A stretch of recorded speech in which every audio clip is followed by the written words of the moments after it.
नमस्कार दोस्तों, मैं हूं आपका दोस्त, आपका गाइड, आपका टीचर उज्जवल कश्यप। कास्टिंग की बात कर रहे थे हम लोग। कास्टिंग में डिफरेंट स्टेप्स डिफाइन की थी हमने बात की थी सेकंड स्टेज में मोल्ड एंड कोर मेकिंग की। कोर मेकिंग की बात करते हुए हमने डिफाइन की थी डिफरेंट गेटिंग सिस्टम की और बात की थी different parts of getting system की। पार्ट्स ऑफ गेटिंग सिस्टम की बात करने के दौरान हमने डिस्कशन की थी लास्ट लेक्चर में आपकी राइजर को बात की थी, डिफरेंट राइजर्स की। आइए आज थोड़ी समझने की कोशिश करते हैं टाइप्स ऑफ राइजर। पर टाइप्स ऑफ राइजर करने के पहले एक दो न्यूमेरिकल्स करते हैं। पहले न्यूमेरिकल यहाँ आपके बोर्ड पर आपके सामने, calculate the solidification time for spherical casting with diameter d is equal to 200 mm, where k is given as 0.97 into 10 to power 6 second per meter square। Solidification constant की value आपको दी हुई है। Last lecture में discussion के दौरान ये बातचीत हुई थी कि Ts will be equal to K into V by SA, where V is the volume and SA is the surface area। ये बात हुई थी। K की वैल्यू आपको दी हुई है 0.97 into 10 to the power 6 और V by SA की वैल्यू क्या होगी आपके स्फीयर के लिए? V की वैल्यू क्या होती है? V की वैल्यू होती है 4/3 pi r cube. And surface area की वैल्यू की अगर बात करें तो होगी आपकी 4 पाई आर स्क्वायर। मतलब अगर आप कैंसिल करेंगे तो ये आएगी आपकी r/3 और इनटू आप लिख सकते हैं वॉल्यूम बाई सरफेस एरिया की r/3 की होल स्क्वायर, r/3 की होल स्क्वायर। सिंपल सा न्यूमेरिकल है। वैल्यू पुट करेंगे, कैलकुलेशन करेंगे, रिजल्ट आपके सामने होगी। ठीक है। एक दूसरी क्वेश्चन है आपके सामने जो ये कह रही है कि a molten metal drum which is in the spherical form with 2 mm radius solidifies in 10 seconds. What will be the solidification time for another drum with same molten metal but double radius? ठीक है। Question examiner confuse कराने की कोशिश कर रहा है। Confuse नहीं होना है, अपने कॉन्सेप्ट पे स्टिक करना है। बात हो रही है सॉलिडिफिकेशन टाइम की। Ts is directly proportional to volume by surface area square. जब भी बात करेंगे सॉलिडिफिकेशन टाइम की तो आपके पास जो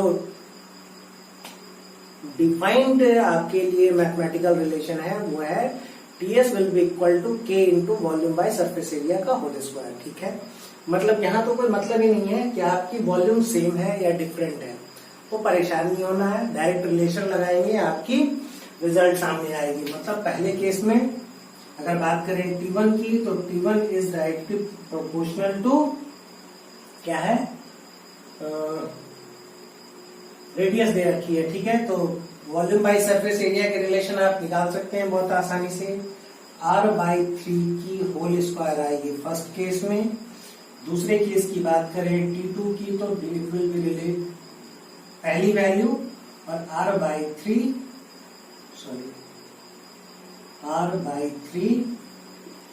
टू होल स्क्वायर। ठीक है। अगर आप इसकी कैलकुलेशन करें तो T1/T2 is equal to R1/R2। R1/R2 बाकी की कांस्टेंट क्या होगी, कैंसिल आउट हो जाएगी स्क्वायर। T1 की वैल्यू आपको दिया हुआ है। T1 की वैल्यू 10 सेकेंड है, वैल्यू आपको दी है 10 सेकेंड। दूसरे की वैल्यू पूछ रहा है, T2 हो गई। R1 और R2 की वैल्यू, R1 की वैल्यू आपसे कह रहा है कि विथ 2 mm रेडियस, तो 2 वैल्यू पुट कर देंगे। और सेकेंड के बारे में कह रहा है विथ डबल रेडियस, मतलब 4 पुट कर देंगे वैल्यू। स्क्वायर 1/2 कैंसिल आउट हो गया, 4 हो गया। मतलब T2 की वैल्यू कितनी हो गई, 40 सेकेंड्स हो गई। ठीक है। उम्मीद है चीजें क्लियर है। देख सकते हैं, एक बार देख लीजिए। ठीक है।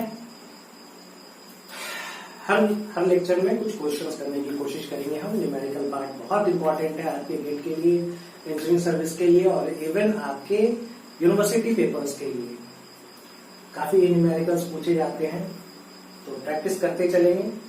सिंपल क्वेश्चंस रहते हैं यूनिवर्सिटी लेवल पे, तो इन बेसिस क्वेश्चन को करते चलेंगे। अच्छे क्वेश्चंस भी बीच बीच में हम लोग देख रहे हैं, इंजीनियरिंग सर्विस और गेट के क्वेश्चंस भी साथ में हम लोग करते चल रहे हैं। आइए बात करते हैं टाइप्स ऑफ राइजर की। ठीक है, देखिए अगर टाइप्स ऑफ राइजर की बात करें तो बेसिकली दो टाइप के टाइप्स ऑफ राइजर को डिफाइन किया जाता है। पहली तो है आपकी साइड राइजर। अगर पोजीशन की बात करें तो ये फिगर है जो ये दिखा रहा है कि ये पार्ट आपका साइड राइजर है। ठीक है, और दूसरी राइजर होती है आपकी टॉप राइजर, जो बहुत कॉमनली हम लोग यूज करते हैं। ये आपकी इसकी पोजीशन ये होती है।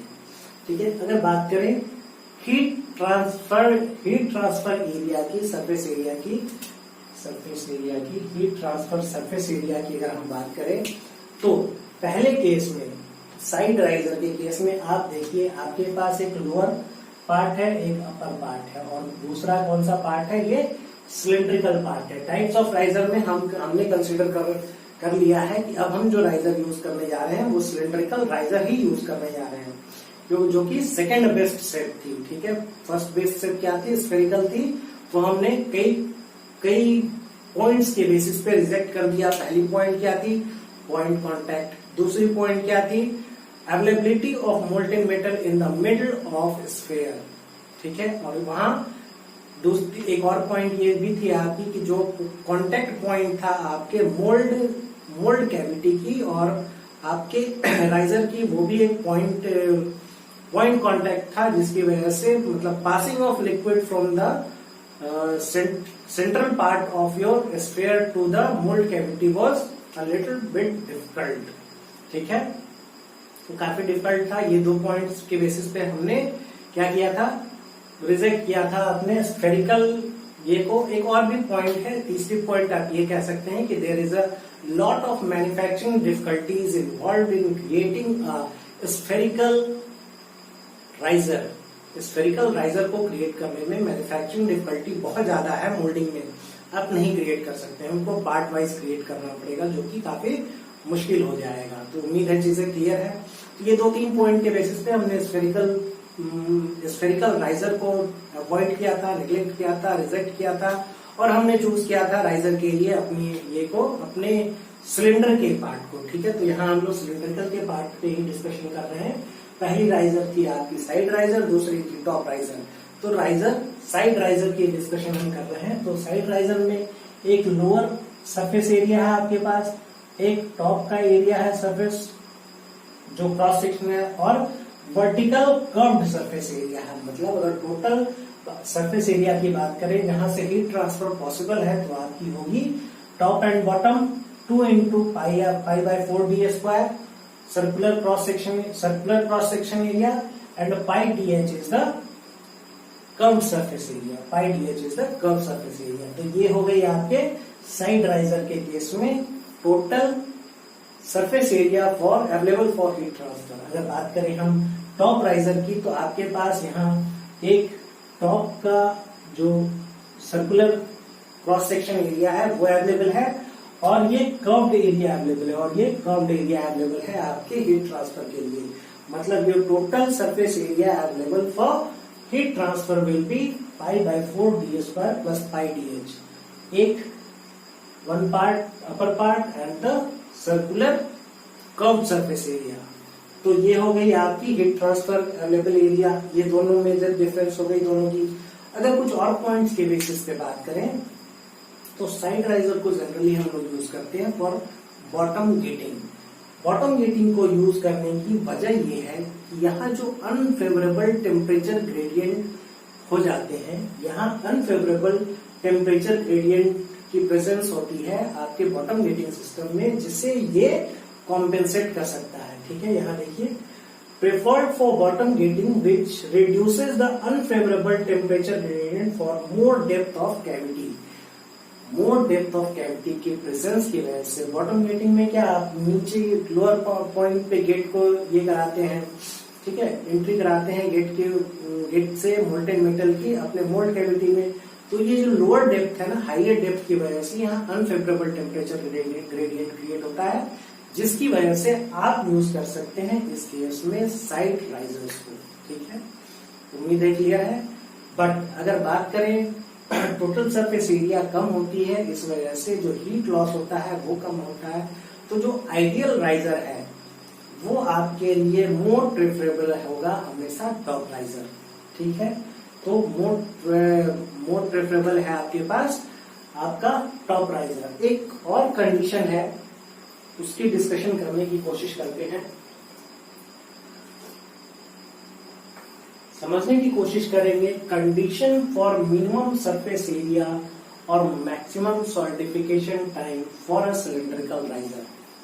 ठीक है, एक डेरिवेशन है, एक छोटी सी मैथमेटिकल कैलकुलेशन है। इसके बेसिस पे हम डिफाइन करने की कोशिश करेंगे कि वॉल्यूम बाय सरफेस एरिया की वैल्यू आपने V is equal D is equal to H, मतलब अगर इसकी हाइट H है और ये डायमीटर D है तो आपने D is equal to H consider करके क्यों कैलकुलेट कर दिया था D/6। ये मैथमेटिकल प्रूफ हम लोग देखने की कोशिश करेंगे, both for the side riser and the top riser. आइए देखने की कोशिश करते हैं। अगर बात करें पहले केस की और साइड राइजर की, तो आपके पास अवेलेबल सरफेस एरिया क्या होगी? आपके पास अवेलेबल सरफेस एरिया होगी 2 × π/4 d² plus πdh to the upper end the lower. अगर ये एक सिलेंड्रिकल राइजर है तो upper end the lower cross section area and the vertical curved surface area. ठीक है, तो ये टोटल सरफेस एरिया होगी। आप जानते हैं कि एक सिलेंडर की जो वॉल्यूम होती है वो होती है π/4 d²h।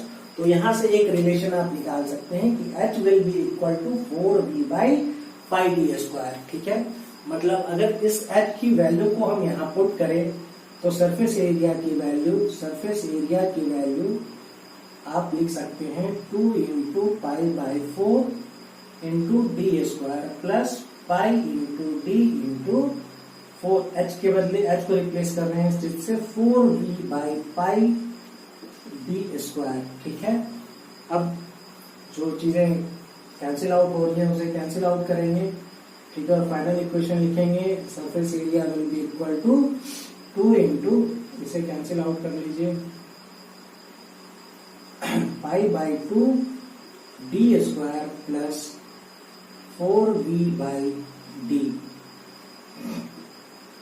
ठीक है, अब थोड़ी मैथमेटिक्स की कॉन्सेप्ट, इसे अगर आप चाहिए तो इसके स्क्रीनशॉट ले सकते हैं, उम्मीद है ले चुके होंगे।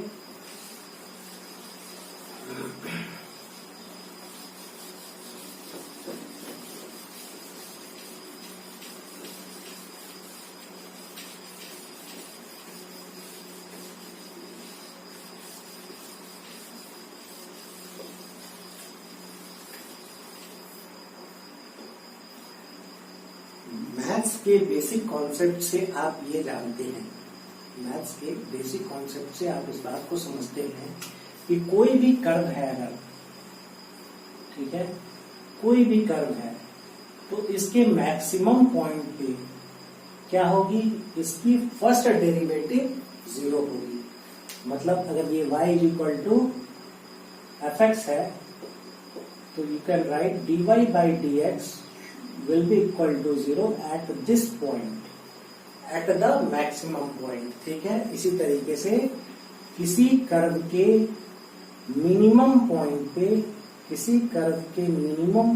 पे भी अगर ये y is equal to fx है तो आप लिख सकते हैं dy/dx will be equal to 0 at the minimum point, at the maximum point। ये उम्मीद है कि चीजें आपको क्लियर होंगी। ठीक है, मतलब अगर बात करें सरफेस एरिया, अगर बात करें हम कि सरफेस एरिया की वैल्यू मिनिमम, ठीक है, तो मिनिमम होने के लिए आप देखिए यहाँ डी का टर्म है और यहाँ डी का टर्म है, मतलब अगर डी के रेस्पेक्ट में आप इसे डिफरेंशिएट करेंगे सरफेस एरिया को तो आप ये कह सकते हैं कि for surface area being maximum the first derivative will be equal to 0। मतलब you can write dSA surface area with respect to dt, ये d है, डायमीटर है। ठीक है, आप इसे ही कैपिटल लिख लीजिए। First derivative with respect to d will be equal to 0। Equate करते हैं, आइए। π/2 कांस्टेंट है, बाहर आ गई। डी स्क्वायर का फर्स्ट डेरिवेटिव 2d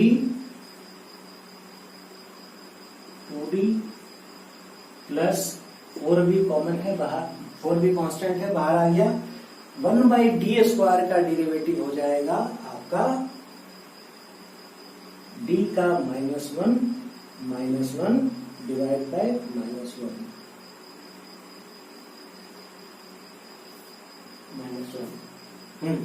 यहाँ इंटू -1।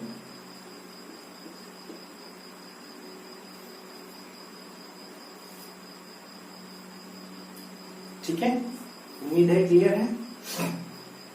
आइए थोड़ा और इसको इक्वेट करते हैं 0 से। मतलब आप क्या लिख सकते हैं, आप लिख सकते हैं π/2 इंटू 2 कैंसिल आउट हो गया, मतलब πd प्लस, मतलब आप लिख सकते हैं इसे 2 और 2 कैंसिल आउट हो गया आपका, इधर आ गया πd और ये आ गया माइनस इधर, तो ये माइनस पार्ट आ गया 4v/d स्क्वायर। ठीक है, उम्मीद है यहाँ तक आप समझ पा रहे हैं। और इज इक्वल टू आप लिख लेंगे 0। ठीक है, मतलब वहां से इधर इस पार्ट में हम लोग लिखने की कोशिश करते हैं।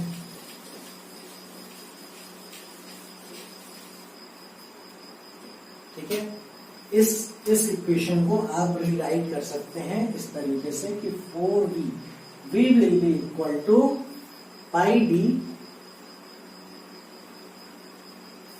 4v 4v/d square will be equal to πd। मतलब आप क्या लिख सकते हैं, आप लिख सकते हैं यहाँ पे implies that v will be equal to π/4 into dq। ठीक है, मतलब आप ये आपकी क्या आ गई, ये आ गई condition for maximum surface area. और एक्चुअली आपकी वॉल्यूम क्या होती है, π/4 d स्क्वायर इंटू h। मतलब अगर ये इक्वेशन 1 है और ये इक्वेशन 2 है, तो आप लिख सकते हैं कि फॉर मिनिमम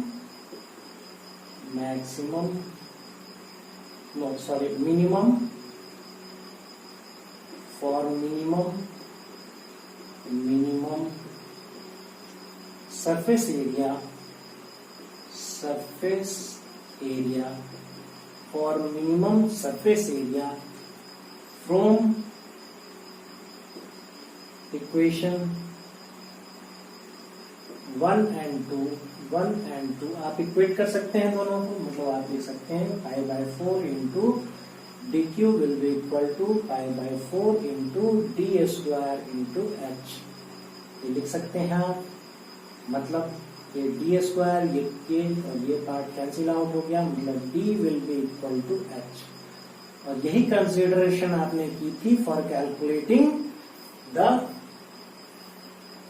एक कैलकुलेशन हमने की थी ना, जहां हमने d is equal to h put करके v बाई सरफेस एरिया की वैल्यू में कैलकुलेट की थी सिलेंडर के लिए, और वो आई थी आपकी d/6 आई थी। That was equal to your volume by surface area ratio for the case of sphere.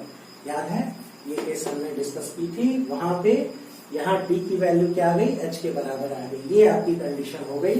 अगर बात करें कि वॉल्यूम बाय सरफेस एरिया की रेशियो की, तो आप लिख सकते हैं π/4 d square h divided by π/4 d square.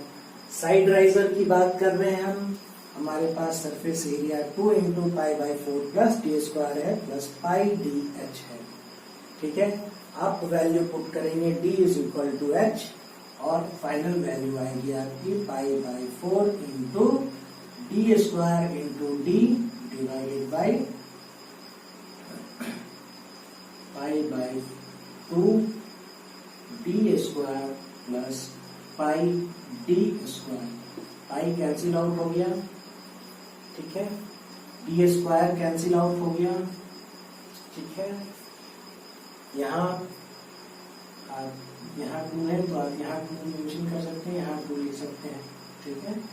अपने एलसीएम ले लिया और ये 2 और ये 4 कैंसिल आउट हो गया, आपका यहाँ बच गया 2, ठीक है। 2 + 1 विल बी इक्वल टू 3, मतलब ये आपकी वैल्यू आ गई वॉल्यूम बाय सरफेस एरिया की, आपकी वैल्यू आ गई D/6। और कैलकुलेशन में कंफ्यूजन है तो आप करके देखने की कोशिश करेंगे, और यही कैलकुलेशन हमने की थी वहां, बट यहाँ हम जानने और समझने की कोशिश कर रहे हैं with the help of proof, और वहां हमने बस ये पार्ट कंसिडर कर लिया था। उम्मीद है चीजें क्लियर है। अगर आपको चीजें क्लियर है तो आप प्लीज स्क्रीनशॉट ले लीजिए।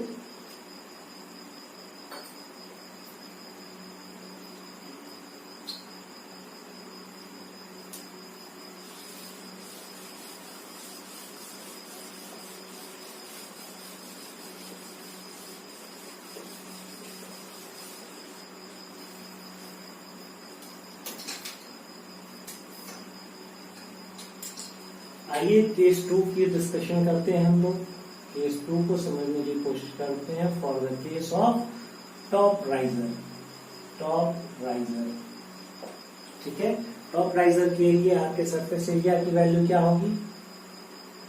π/4 डी स्क्वायर प्लस πdh, ठीक है। और वॉल्यूम के लिए आप फिर वही कैलकुलेशन कर सकते हैं, उसी रिजल्ट को आप यूज कर सकते हैं, क्योंकि वॉल्यूम आपके सिलेंडर की कांस्टेंट रहती है, ठीक है। तो आप यूज कर सकते हैं यहाँ h के बदले 4v/πd², मतलब आप लिख सकते हैं सरफेस एरिया की इक्वेशन को रिराइट कर सकते हैं π/4 d² plus π into d into 4v/πd², ठीक है। d² और d कैंसिल आउट हो गया, इक्वेशन आ गई आपकी सरफेस एरिया 4π/4 प्लस 4v/d, ठीक है। यहाँ भी वही condition, d by surface, first derivative of surface area with respect to d will be equal to 0।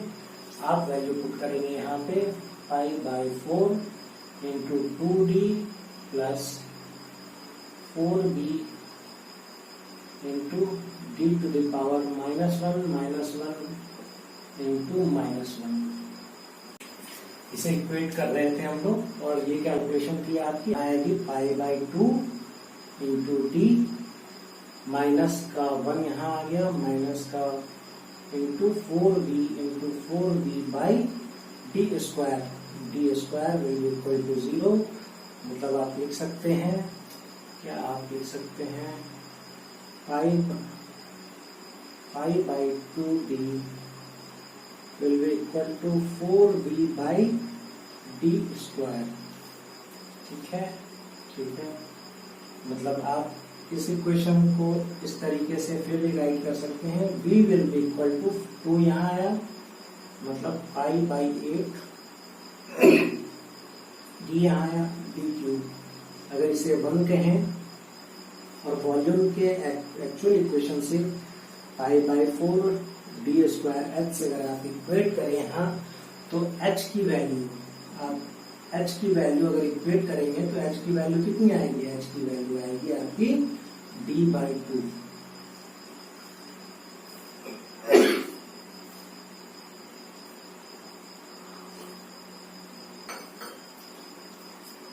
उम्मीद है यहाँ क्लियर है। बात करें हम लोग वॉल्यूम बाय सरफेस एरिया की रेशियो की, तो आप लिख सकते हैं volume will be equal to, volume of cylinder will be equal to π/4 d²h, π/4 d²h, और h के बदले आप पुट करेंगे d/2 divided by surface area. Surface area बात हो रही है टॉप राइजर की, तो आपके पास सरफेस एरिया की वैल्यू है π/4 d², π/4 d square plus pi d h, pi d h के बदले आप पुट करेंगे वैल्यू डी बाई 2 की।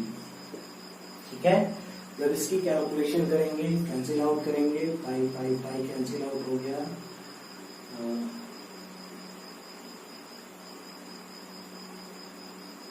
डी स्क्वायर कैंसिल हो गया, डी स्क्वायर कैंसिल हो गया। आइए लिखते हैं रिमेनिंग को यहाँ पे D by 8 divided by 1/4 plus 1/2, मतलब ये आप लिख सकते हैं 3/4, 4/4 मतलब 1 लिख सकते हैं। Just a minute 1/4 plus 1/2 3/4। आप इसकी वैल्यू, इसको कैलकुलेट करके आप लिख सकते हैं 3/4, मतलब अगर ये कट करें तो ये 2 आ गया, मतलब इसकी वैल्यू कितनी आ गई, इसकी वैल्यू भी आ गई आपकी surface area will be equal to D by 6।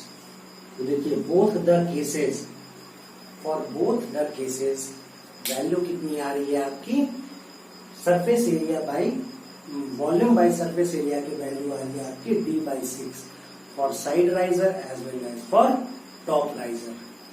तो यहां से कुछ कंक्लूजन्स हैं।